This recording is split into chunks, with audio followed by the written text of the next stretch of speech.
The plasma bolt struck Cadet Riley Martinez square in the shoulder, sending waves of searing pain through her entire body. The energy weapon's discharge left a smoking crater in her military academy uniform, exposing charred flesh beneath. Around her, the other cadets from various species scattered for cover as the rebel forces continued their assault on the training facility. Riley gritted her teeth, feeling the familiar burn of adrenaline mixing with agony. Her human physiology responded the way millions of years of evolution had programmed it to respond. Her heart rate spiked, flooding her system with endorphins and stress hormones. Where her alien classmates might have collapsed from shock or gone into protective hibernation states, Riley's body prepared for sustained combat. "Martinez, get down!" shouted Commander Vex, the Altarian officer leading their unit. His blue-scaled hide gleamed with nervous perspiration as he crouched behind an overturned transport vehicle. The commander's species were known throughout the galaxy for their tactical brilliance and cool-headed leadership, but even he seemed shaken by the sudden attack. Riley ignored the order. Through her pain-hazed vision, she could see 3 of her fellow cadets pinned down in the open courtyard. Jace, the young Centaurian whose crystalline exoskeleton made him look like a living gemstone, was bleeding blue fluid from multiple fractures. Nora, whose Vesperan wing membranes had been torn by shrapnel, couldn't fly to safety. And Tom, the lone other human in their unit, was unconscious and bleeding from a head wound. The rebels had chosen their timing perfectly. Most of the academy's senior officers were off-world for a diplomatic conference, leaving only junior instructors and cadets to defend the facility. The attackers wore no insignia, but their weapons and tactics suggested they were well-funded and professionally trained. Riley pressed her good hand against her wounded shoulder and staggered toward her trapped classmates. Each step sent lightning, bolts of pain through her nervous system, but she kept moving. Her human ancestors had walked across continents with broken bones, had fought saber-toothed predators with primitive weapons, had survived ice ages and plagues through sheer stubborn refusal to quit. "What are you doing?" Commander Vex hissed through the comm system. "I ordered you to take cover."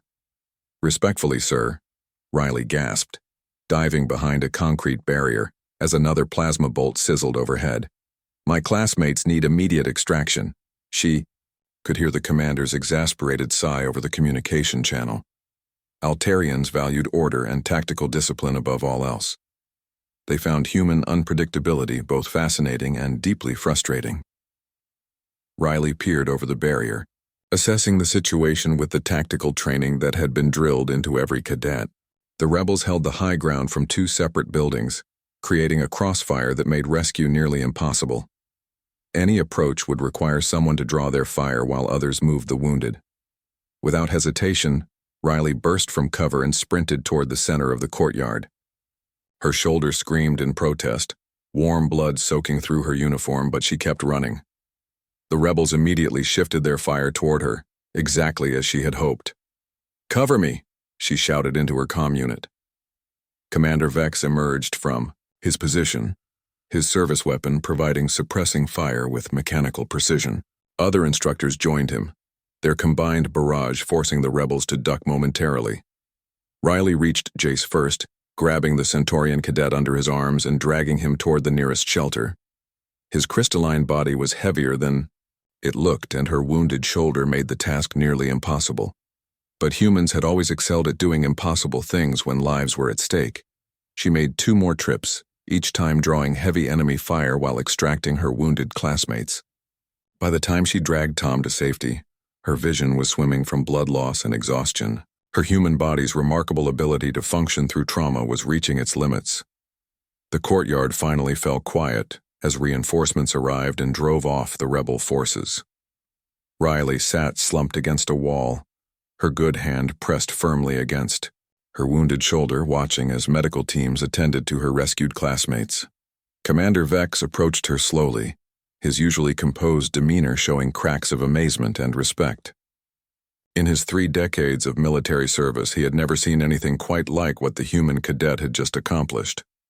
"Martinez," he said quietly, "you disobeyed a direct order." Riley looked up at him through pain-clouded eyes. "Yes, sir, I did." The commander studied her for a long moment. Throughout the galaxy, other species had their own strengths. Some had superior technology, others possessed natural armor or enhanced healing abilities. Some could fly, others could survive in vacuum, and still others could process information at superhuman speeds. But humans had something else entirely. They had the capacity to endure unthinkable pain and keep fighting, to make impossible sacrifices, for others to stand up when logic dictated they should fall down. It was a trait that had carried their species from a single planet to the stars, and it continued to amaze their alien allies. The commander's legs gave out suddenly, and he collapsed beside Riley. The stress of command during the crisis, combined with his species' tendency toward cardiac episodes under extreme pressure, had finally overwhelmed his system.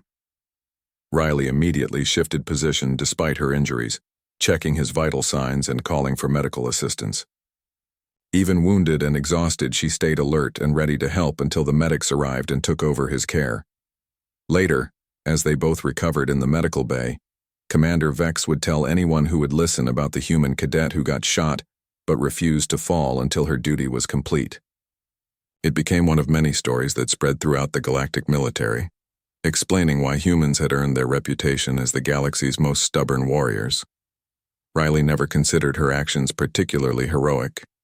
To her, she had simply done what any decent person would do when their friends were in danger.